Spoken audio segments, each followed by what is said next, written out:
Assalamualaikum anak-anak.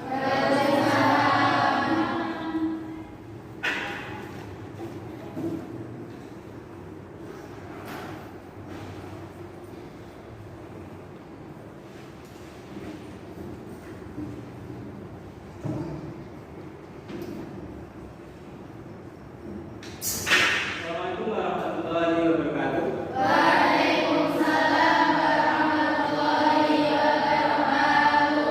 Sabahul khair. Sabahun nur. Assalamualaikum jami'an. Alhamdulillah. Kan anak, sebelum pelajaran kita mulai, biar pelajaran kita nyaman, silahkan dicek kanan kirinya, kebersihannya dicek. Tidak ada sampah-sampah, silakan diambil. Sudah semuanya? Sudah. Nah, silakan lanjut dengan berdoa. Silakan kita keras. Doa mulai. Bismillahirrahmanirrahim. Allahumma sahhil lana umurana fi hifdzid durus wa fahmid durus wa fi muqaddaratit ta'alumina. Dengan lagu nasional. Indonesia negeriku, amalkan martabatku. Siapa datang mengancammu, kan binasa di bawah durimu. Siapa datang mengancammu, kan binasa di bawah durimu. Oke, selanjutnya saya absensi dulu.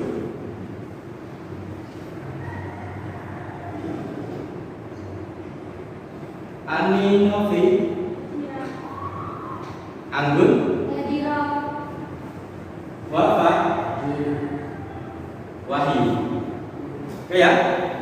Setelah pertemuan kemarin, kita pelajari tentang dalil-dalil nakli tentang perawatan jenazah. Juga dalil-dalil tentang kepedulian kita sebagai makhluk sosial. Nah, kemarin sudah kita pelajari tentang kepedulian tersebut. Yang mana kemarin ada berapa? 1, 2, 3, 4. Pada pertemuan kali ini materinya nggak kalah menarik dari kemarin. Yang hari ini lebih menarik. Kenapa lebih menarik? Karena ini nantinya bisa bermanfaat, bisa kita ajarkan, bahkan bisa kita praktekkan di masa kompetensi atau kemampuan sampai yang diharapkan.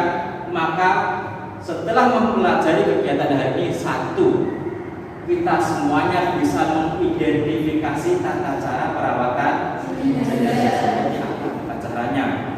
Yang kedua, bisa menganalisa, dianalisa yang sesuai dengan ketentuan syariat agama Islam. Dan yang terakhir yaitu kita bisa mempraktekkan tata cara perawatan jenazah. Maka dari itu, agar pembelajaran kali ini juga berjalan lancar, maka rencana kegiatannya pada materi hari ini adalah kalian nanti akan berdiskusi, bertukar pikiran antar teman. Nanti setelah hasil diskusinya itu klop, maka nanti disampaikan di depan, dipresentasikan. Nanti kelompok yang lain nanti boleh tanya, boleh menilai. Silakan bebas, yang terpenting masih terkait dengan materi perawatan. Oke, kita bentuk kelompok dulu. Lewat absen atau langsung bantu aja? Langsung bantu aja. Nah, langsung silakan. Karena nanti langsung diskusi.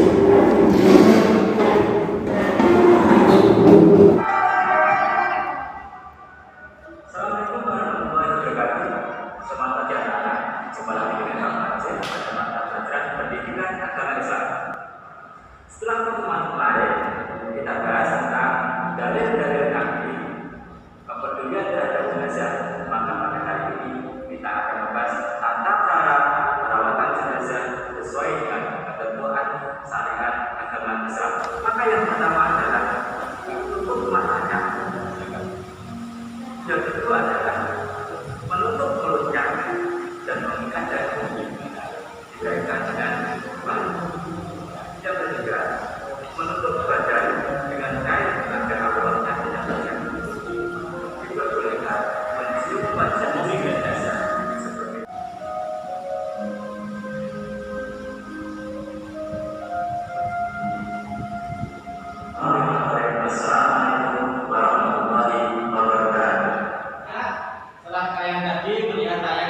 tutorial perawatan jenazah yang sudah Bapak saksikan, maka silakan hasil pengamatannya ditulis di buku, didiskusikan dengan temannya bagaimana sebenarnya tata cara perawatan jenazah yang sesuai dengan ketentuan syariat agama Islam.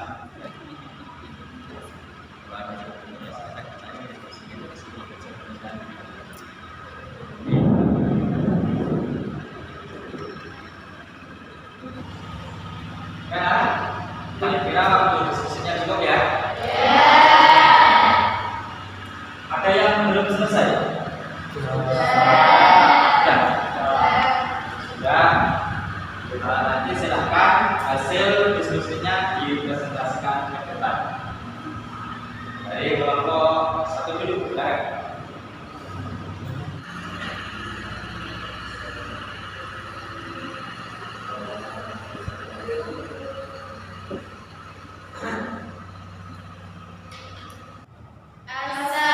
Assalamualaikum warahmatullahi wabarakatuh.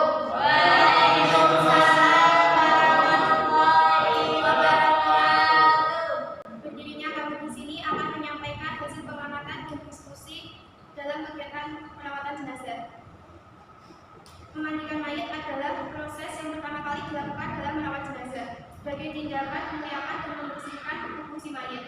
Tujuan utama dari proses memandikan jenazah adalah mensucikan, membersihkan, dan mengawetkan mayat. Teman-teman yang dirahmati Allah, berikut ini peralatan yang perlu disiapkan sebelum memandikan jenazah. 1. Tempat memandikan jenazah seperti tenda atau tempat pemandian yang tertutup, meja, dan kursi. 2. Kain penutup yang suci saat prosesi pemandian. 3. Keran air, bak air, dan gayung. 4. Air, yaitu air suci mensucikan, air yang sudah campur dengan sabun, air yang sudah dicampur dengan pembudara, dan air yang sudah dicampur dengan rambut halus. 5. Sampo dan sisir rambut. 6. Handuk pengering. 7. Kain penutup mayat yang suci dan kering. 8. Wangian atau parfum yang ditempatkan pada tempat pemandian. Untuk memperjelas, mari kita simak langkah-langkah praktek memandikan jenazah. Pertama, mayat diletakkan di tempat yang tertutup dan di atas tempat yang agak tinggi seperti meja atau lainnya, dan ditutup auratnya dengan kain. Proses selanjutnya adalah menghilangkan najis, bersihkan kotoran pada perut mayat dengan cara 1. Mayat diposisikan berundung agak condong ke belakang.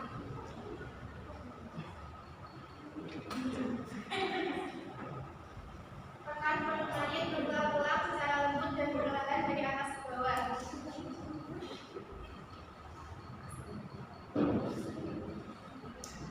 Pada saat menekan perut mayat bagian kanan, perawat yang berada di posisi kaki mayat mengangkat kaki kiri mayat.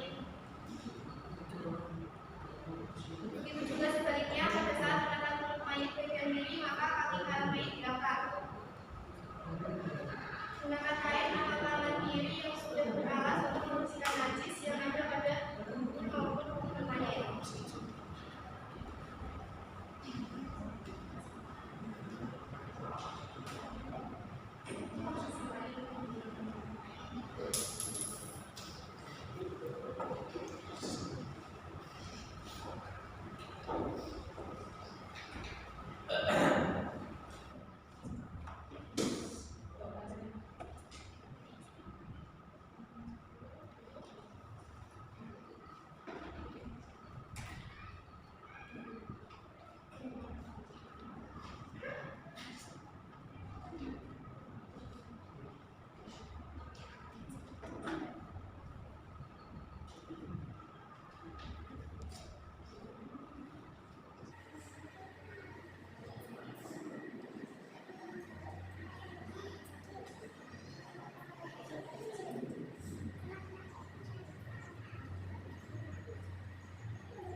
Teman-teman yang dirahmati Allah, demikianlah tata cara memandikan jenazah. Semoga Allah senantiasa meridhai kita dalam menjalankan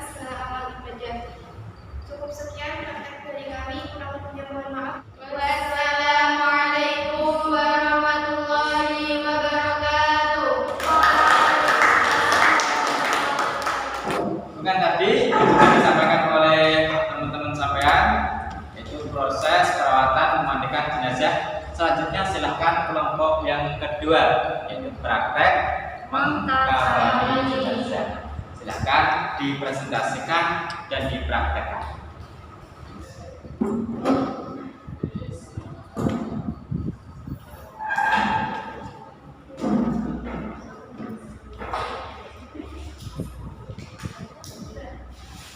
Assalamualaikum warahmatullahi wabarakatuh. Waalaikumsalam warahmatullahi wabarakatuh. Sahabat Muslim yang dirahmati Allah, berdasarkan hasil presentasi dan diskusi kami tadi, di sini kami akan menyampaikan hasilnya, yakni bagaimana tata cara tentang mengkafani jenazah.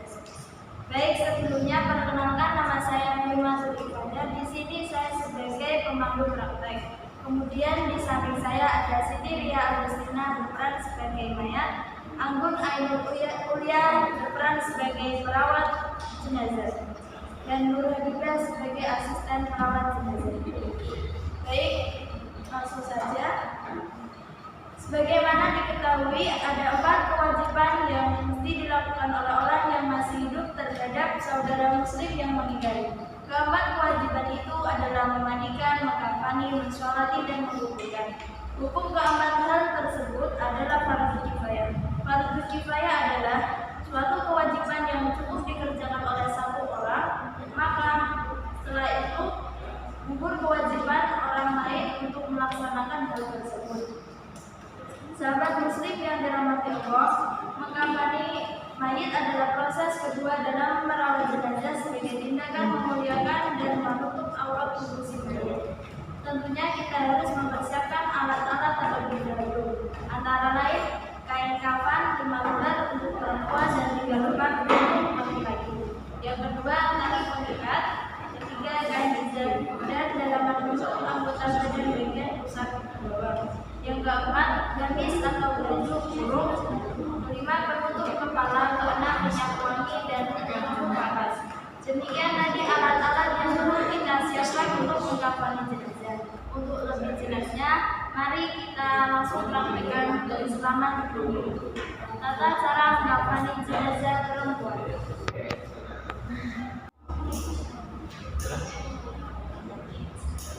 Kemudian gunakan 5 lembar kain kafan yang sudah dipotong sesuai dengan ukuran yang dibutuhkan.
Apakah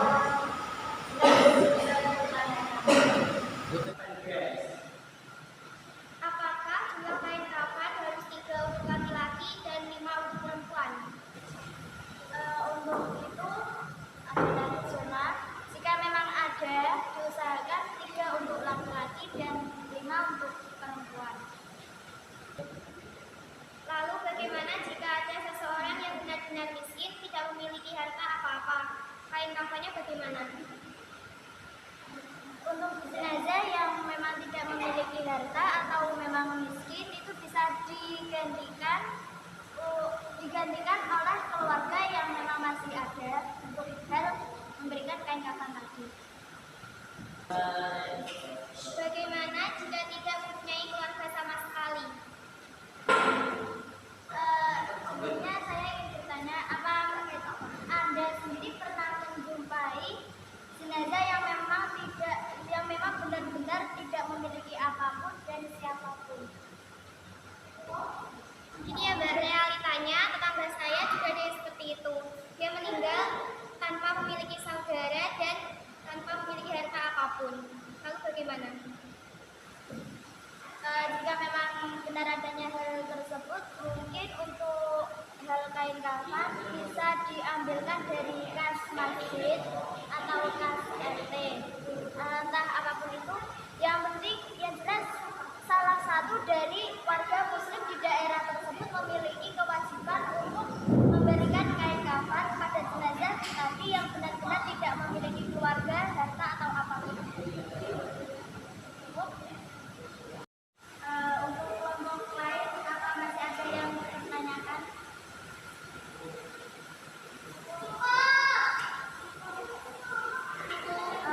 Baik, terima kasih.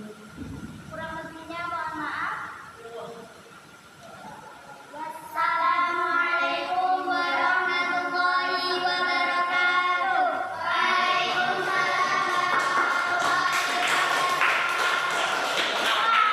Anak luar biasa dengan tadi yang sudah sampean diskusikan, sudah sampean praktekkan, demonstrasikan di depan. Tepuk tangan untuk kalian semuanya.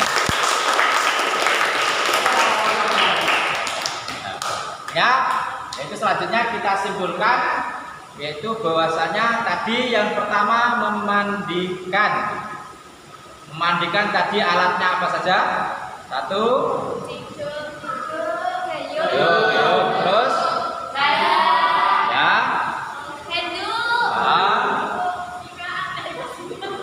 lagi terus kapur.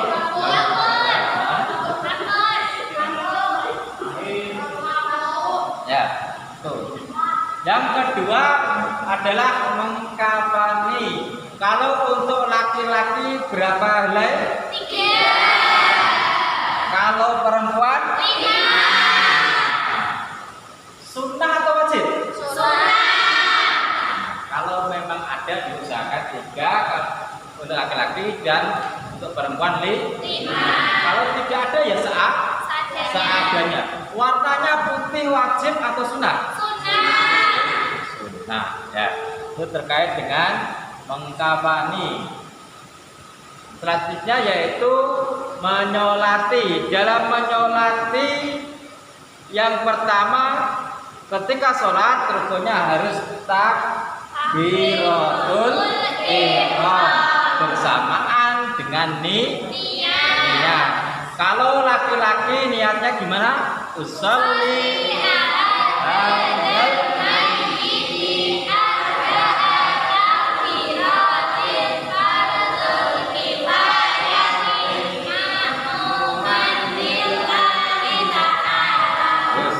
yang kedua, takbir kedua membaca surat Al-Fatihah. Yang ketiga membaca sholawat atas Nabi. Terus selanjutnya dilanjut yaitu takbir. Selanjutnya yaitu membaca doa. Doanya apa?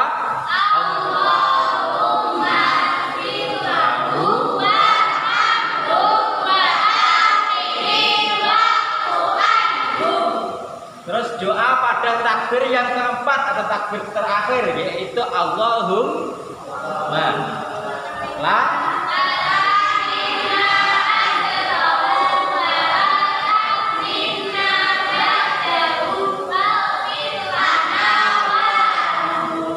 terus membaca salamnya lengkap. Yang terakhir adalah menguburkan. Menguburkan itu sebaiknya ditunda atau disegerakan? Disegerakan, karena mayit itu ingin bertemu kekasihnya, yaitu Allah Subhanahu wa taala, dengan secepat-cepatnya. Biasanya kalau membawa mayit terus masuk kuburan membaca salam. Kaki kanan atau kiri dulu maksudnya? Salamnya yaitu di mana?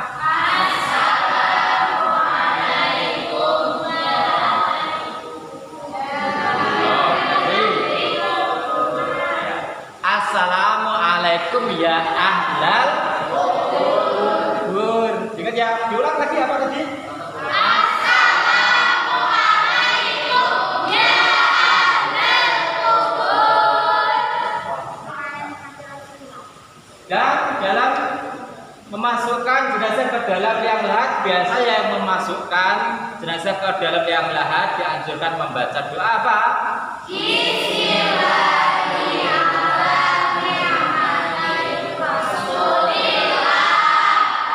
Bismillahi wa ala millati Rasulillah. Cukup itu yang kita simpulkan.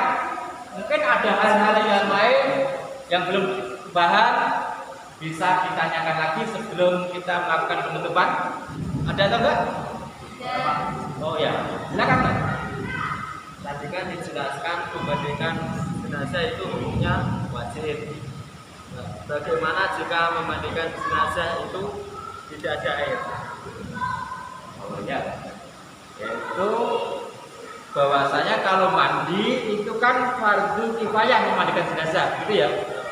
Bagaimana seumpama nggak ada air? Ya bisa jadi ya, mungkin karena kemarau panjang atau orangnya jalan-jalan tersesat di hutan atau tersesat di padang pasir sehingga nggak ada air sama sekali. Umumnya biasanya ada kemarau panjang. Gimana kalau nggak ada air? Nah, belum saya jawab, mungkin ada teman-temannya yang bantu jawab. Oh ya, silakan. Ya, apa ya?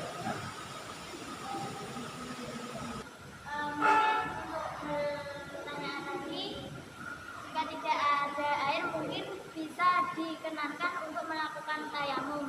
Seperti halnya dengan berwudu, jika tidak ada air maka diperbolehkan untuk bertayamum tadi untuk hal mensucikan jenazah. Ya, terus sekarang. Ya betul ya. Memang kalau dalam keadaan kita tidak ada air, nggak cuma dalam hal memandikan jenazah, wudhu ataupun mandi besar, ketika tidak ada air maka boleh ditayamumkan. Caranya gimana? Ya sama. Berarti yang diusap dengan debu bagian mana? Yaitu wajah dan kedua tangan. Ya itu aja. Berarti ketika sudah ditayamumkan, berarti sudah dianggap sebagai pengganti memandikan jenazah. Karena memang dalam keadaan darurat. Tapi ada syaratnya. Syaratnya apa? Harus mencari dulu di tetangga-tetangga desa. Jangan sampai cuma di sekitarmu nggak ada terus langsung ditayamumi. Karena syarat tayamum itu juga memang kita harus mencari dulu. Yang lain mungkin masih ada? Enggak ada? Nah, karena juga tadi materi perawatan jenazah yang sudah kita bahas, sudah kalian diskusikan, sudah kalian saling tukar informasi antar temannya, juga sudah kalian praktekkan di depan, dan tepuk tangan luar biasa kita.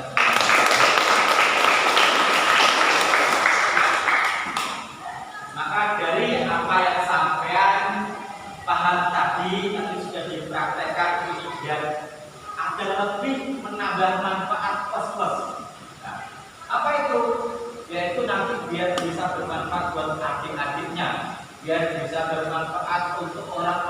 belum paham, maka nanti silakan dibuat untuk video praktek ya. Ini sampai sudah mempraktekkan dengan luar biasa. Nah, tinggal perlu perbaikan sedikit. Nanti di rumah atau dimanapun didiskusikan urutan-urutannya dengan tepat. Setelah itu dibuat video praktek. Jadi paham ya? Cukup? Ya. Proses video prakteknya itu kitanya penilaiannya seperti apa? Terus ya, untuk video prakteknya penilaiannya ya seperti umumnya biasa video-video itu ada satu, yaitu terkait dengan kualitas gambarnya, kualitas suaranya. Tapi yang paling besar nilainya itu apa? Yaitu urutan-urutan ketika sampai mempraktekkan sesuai dengan ketentuan syariat agama Islam. Tuh. Terus selanjutnya nanti pengumpulannya bisa dikirim lewat grup kelas, dikirim linknya saja ya. Nanti sampai upload di YouTube dulu, terus linknya sampai kirim di grup WA kelas 11 PAI 5, atau juga bisa ke Google Class kita yang sudah kita sepakati di kelas kemarin ya. Untuk urutan-urutan atau aturan-aturan lainnya sampai lihat nanti di LKPD, itu lembar kerja peserta didik. Nanti saya share di grup, sampai buka kapan pengumpulannya, lewat apa, semuanya ada di situ ya. Bisa dibahas ya? Bisa. Sekian materi pembahasan hari ini. Kurang lebihnya mohon maaf.